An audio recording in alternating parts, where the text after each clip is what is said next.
Thank you. Thanks everyone for coming. Yes, I'm Filip Sisic. I'm engineering manager at Google. I lead one area of engineering that works on education products for our users, helping with homework and other things. But much more importantly, we have three amazing guests here. So I would like them to shortly introduce themselves in their own words. Nelly, should we start with you? Is it turn? Yeah. Hello, everyone. Welcome to this panel.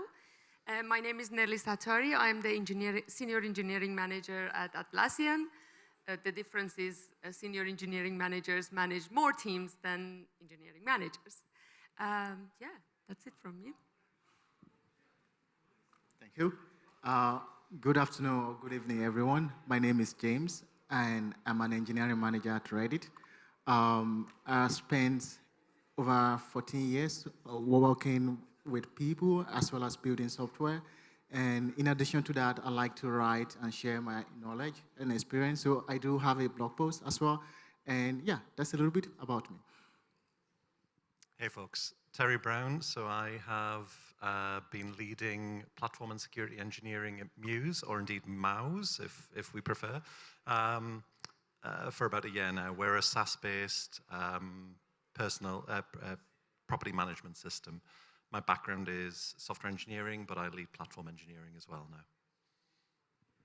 Okay, thank you. So before we begin, I would like just to ask our audience a question. It will be helpful for probably all of us here to understand. I would like to see how much IC, so individual contributors we have in the audience, and how many managers. So if you're a manager, could you please raise your hand? Okay, and if you're an individual contributor, could you please raise your hand? Okay, it always turns out there's a bunch of people who don't raise their hands to each of these questions. But thank you, thank you. So we have a mixed audience, so we will try to cover it from both aspects. But first question is, I'm very interested to hear from each of you. You were all software engineers at some point in your career, and how did you decide to move into management and leadership roles? Was it something you wanted? Were you just the most experienced engineer in the team? How did that happen? I'll go first. Accidentally. I became a manager 3 times before I started to enjoy it. So I was a very senior IC and ended up as a staff engineer and kept getting pushed into management. I suspect a lot of us are probably suffering similar things. It wasn't until I started to realize I was enjoying people problems as much as I was software problems that I really started to do that transition and move across to it. I go next. So I kind of like got into management accidentally. And it started at that point in time. My director, my skip manager, founded a company, and he reached out to me. Hey, I'm starting this cool company. Come and join me. And I happened to hire juniors engineers because he didn't have a lot of money, and that really helped me to think about the impact I create. Even at that point in time, I didn't know I was actually playing a leadership role. I saw these engineers that I hire. If we want to achieve this, then I need to help them grow. So not just building, I was trying to make sure the team is effective. I was coaching, I was learning and playing that leadership role. Then I left the startup, but that did something to me. It helped me look at how to create impact. And that followed me to other companies that I've been in, teams that I've worked. So I didn't look at what I can do myself, but how can I make the entire group better? And I happen to have managers who saw that possibility, like, oh, you could be a manager. And then one time they approached me, do you want to try this for 6 months? Now, you're already doing it. Then I tried it for 6 months, and I didn't go back since then. Well, it was a bit different for me. It was a little bit more intentional. I had a few opportunities to move to management roles, but I always thought that I need to digest and grasp the positions before that. So I stayed as lead engineer, tech lead, team lead, and then at some points I felt I'm probably ready to be engineering manager. But when I was tech lead, I was actually taking a lot of probably how to say, like I was building communities, I was taking care of people as well. So I found that I have a lot of passion in that area as well, so which kind of motivated me to move to being an EM. Okay, very interesting. And can you share with the audience, so what is most different? At one point, you became a manager. Things change. What is the biggest difference? What would you say in your like day-to-day work? What are there things that you miss when you become a manager? I can start. For me, the biggest problem was before then, I used to think the hardest thing you can do is writing code, figuring the problem. But after I switched, I realized that people's problem is actually the hardest. So, and that was the biggest change for me. And maybe if I'm going to add the second one, the biggest change was actually managing my time. How can I cater for my team and at the same time still focus on things that I need to do and deliver on those as well? Yeah, I guess for me, it was that sort of shift to being indirect value add. So you really struggled to know how to measure what you were doing. Am I being impactful? Am I making any difference whatsoever? So that was the first kind of shock to the system when I first became a manager. Over time, you learn to adapt to that, of course. You learn to find ways of measuring, and some of the team success becomes almost amplified success for yourself. And then just the human skills. Goodness, the human skills are so hard, and they're pivotal to what we do. So, maximizing on things like coaching, like communication, like empathy, all of those things became the biggest challenge. As an IC who had been quite an introvert, it becomes hard to do that. I always compare engineering managers with CTO of startups. So when I become the engineering manager, I felt I have a ship to drive. I have a company, little company, that I need to make a decision for the direction, for the, future, for visions. And that was quite challenging for me because as an engineer, you're not usually taking care of those parts. And as a manager, I had to shift my mindset to strategic thinking and, think about how can I drive and lead and set the direction. That was a little bit shocking and challenging for me. Okay, so a lot of changes, a lot of focus. You've mentioned people, you've mentioned strategy, planning. I wonder, with all these different roles, and as you said, James, managing your time becomes very hard. How do you, as you're still an engineering leader, how do you keep up with technology? How do you keep being on the edge when there is no time to do actual IC work? And also, bonus question, I wonder, how much do you miss actually coding? I can start. Have you heard about working smartly other than working hard? I think I have to do both, working hard and smart, and try to make sure that I'm effective as possible, as effective as possible, to manage my time.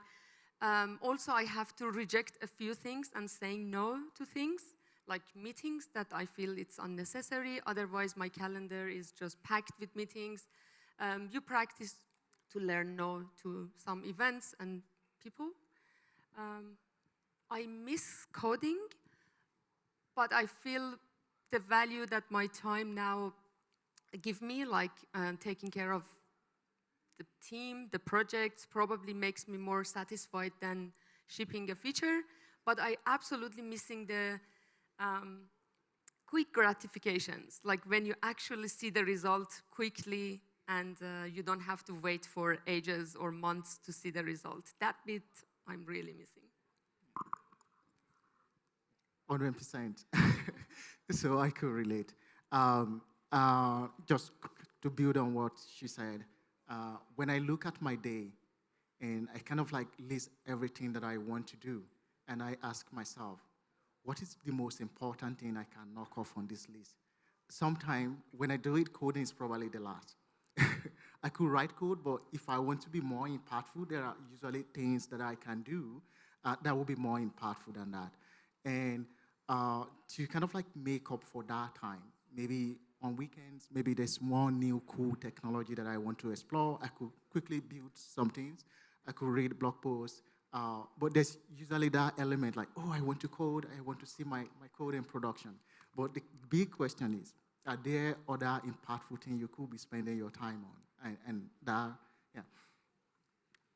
I guess I'm quite lucky. So my son is doing the same computing degree I did maybe 30 years ago now. So we'll sit and write Python in the living room, and that is a lot of fun, and it gets me to kind of live out my dreams inadvertently. But outside of that, I'm quite lucky. My teams they encourage me to stay close to the tech. So if we're having architecture discussions, if we're whiteboarding, anything like that, I find I'm involved in that anyway. I'm very keen as a leader to make sure that my team know mine is the least important voice in the room. You know, they have much more current experience than I do. But I was a staff engineer. I'd worked for 14 years. So I always highlight I will have an opinion, but it is the least important in the room.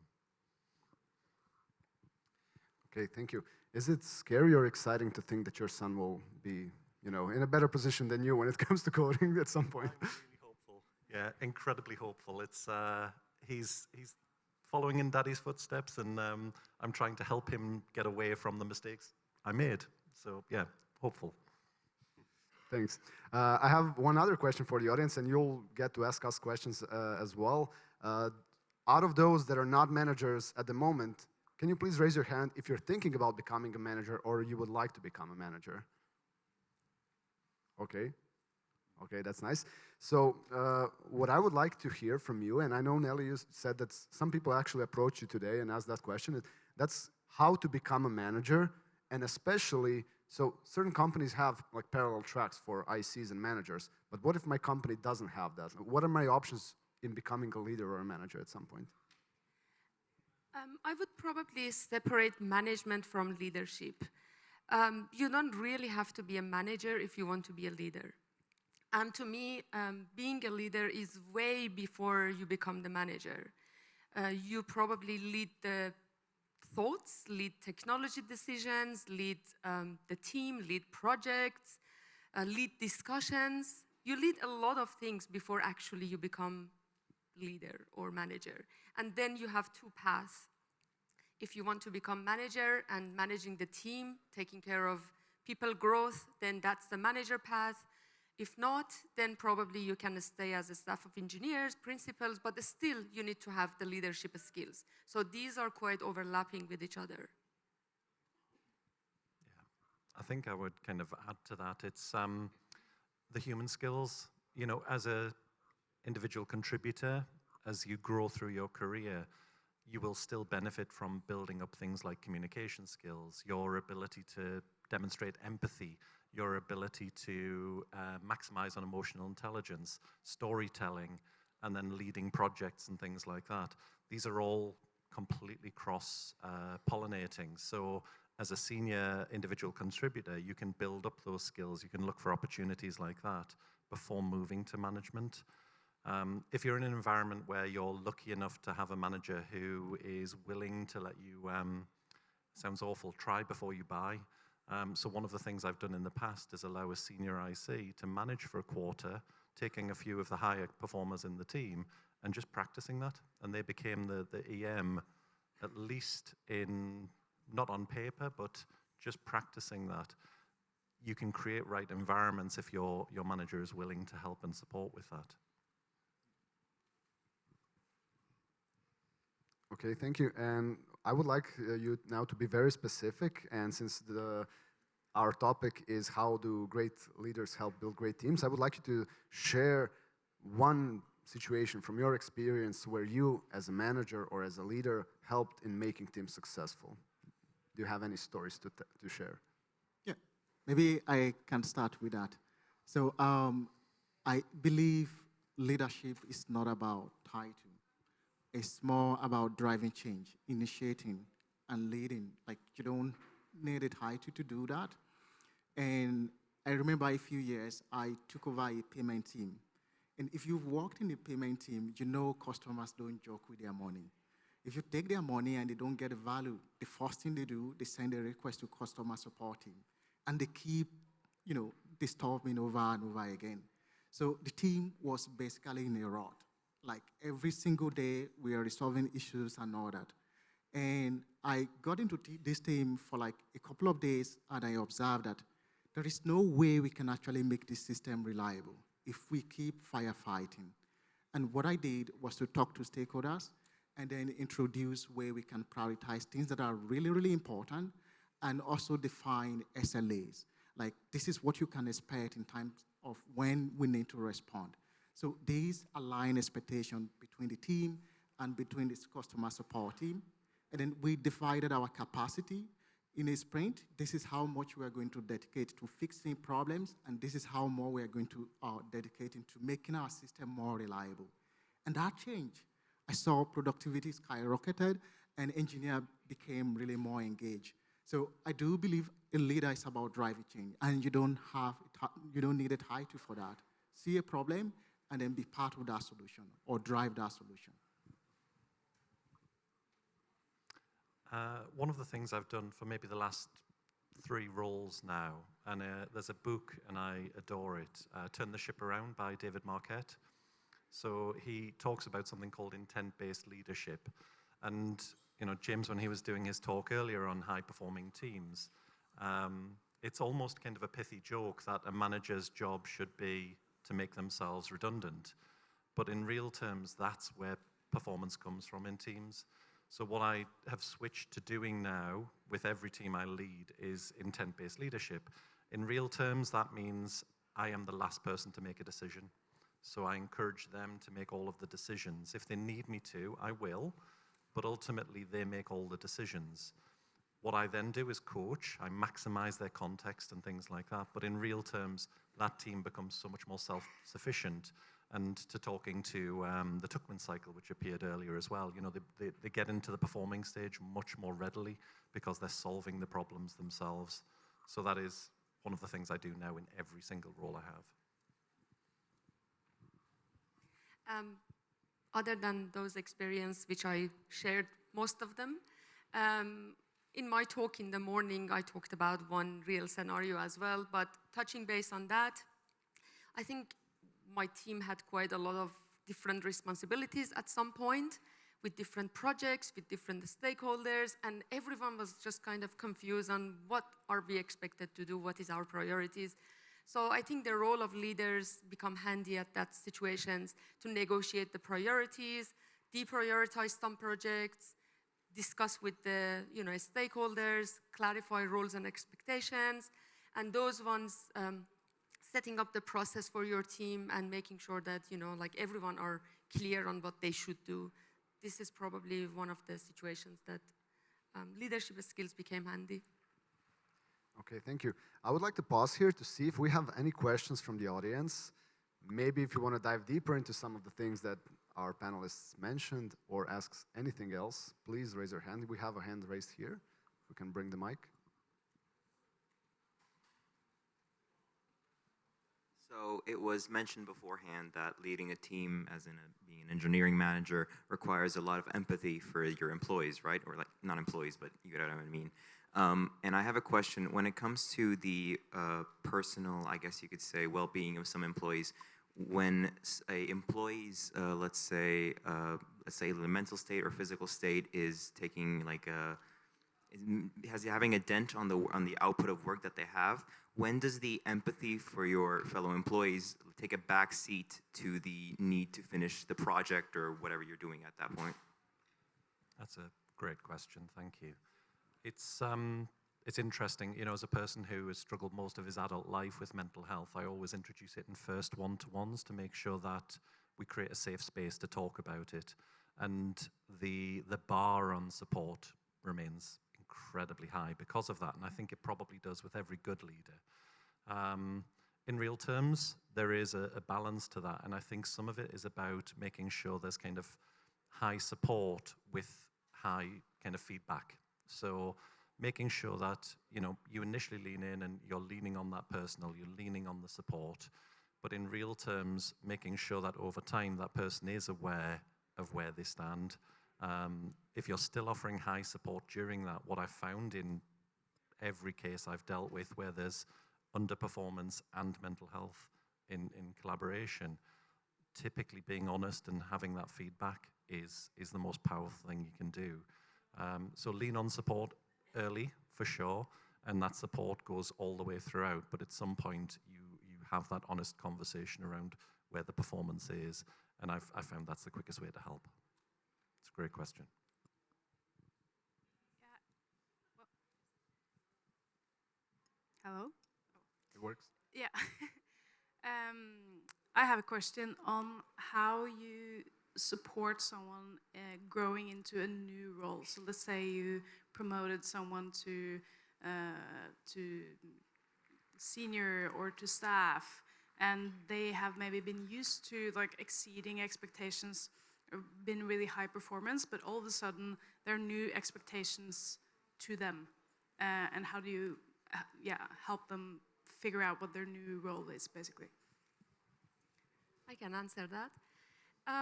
So I have a model called GROW, which stands for goal, reality, options, and future.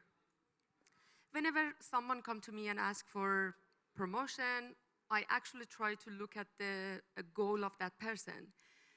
We sometimes are not looking for senior positions. We sometimes look for authority. Sometimes we look for better income. So it's really important to understand what is the goal of that person. And then from that understanding, you can support providing some options for them. If they're looking for authority, maybe it's better to involve them in discussions, meetings, instead of immediately promote anyone to the next level where they are not ready. And then when I feel someone is not ready, I provide what actually serves their goal. And then over time, we set some plan to make sure that we can fill the gaps by doing the trainings, by exposing them to some small experiences before they actually get into the big ocean and feel,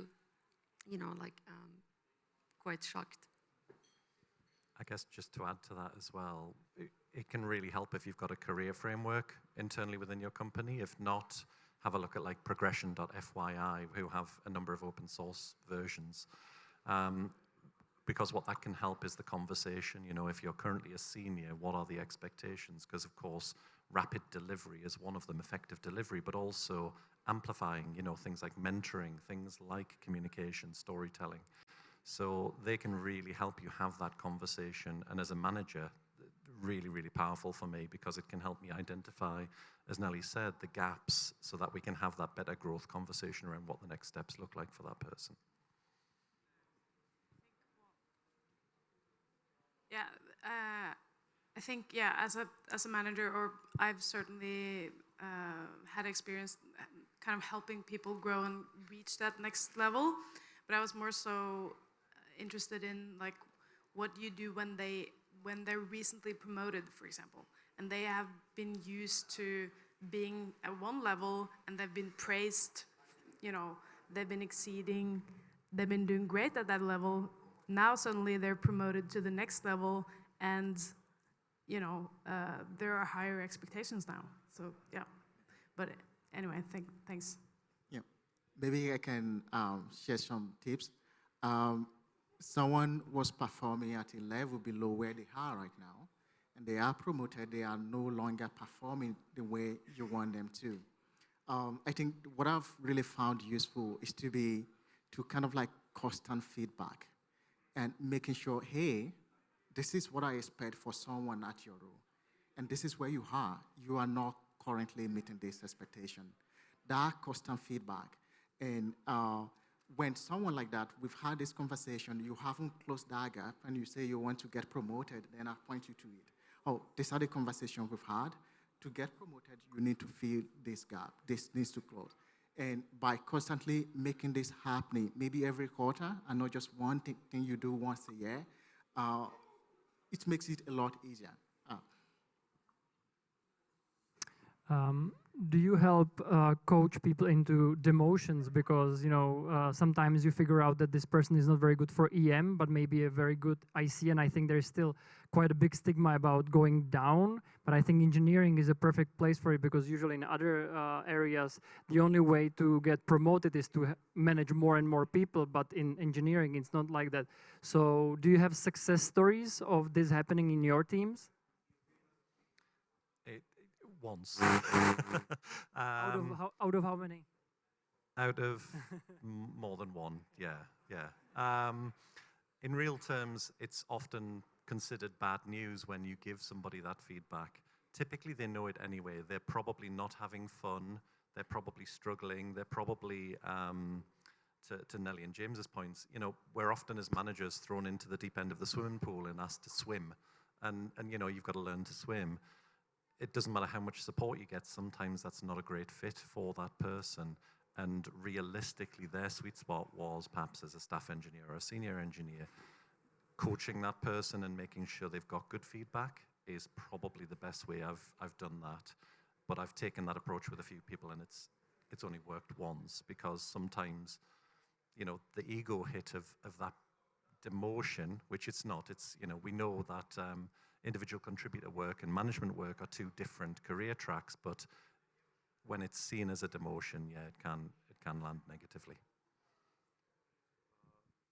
I know we have more questions in the audience, but we have just a couple of more minutes left, and you can catch our panelists after the session. I would just like you to go out with an ending thought from our panelists. So I will just ask one final question. So what would you say, how would you summarize a great manager in your opinion? So ICs that are sitting here in the room, what should they expect of their managers? And people that are managers or aspiring to be managers, what should they do to be great?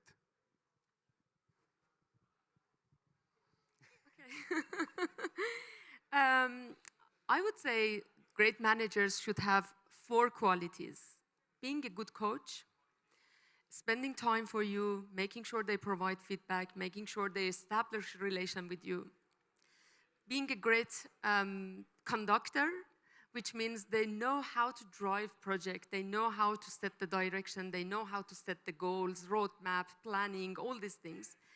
They should be a great connector, which means they need to know how to build the teams, how to establish an inclusive environment, psychological safety, empathy, and great compass.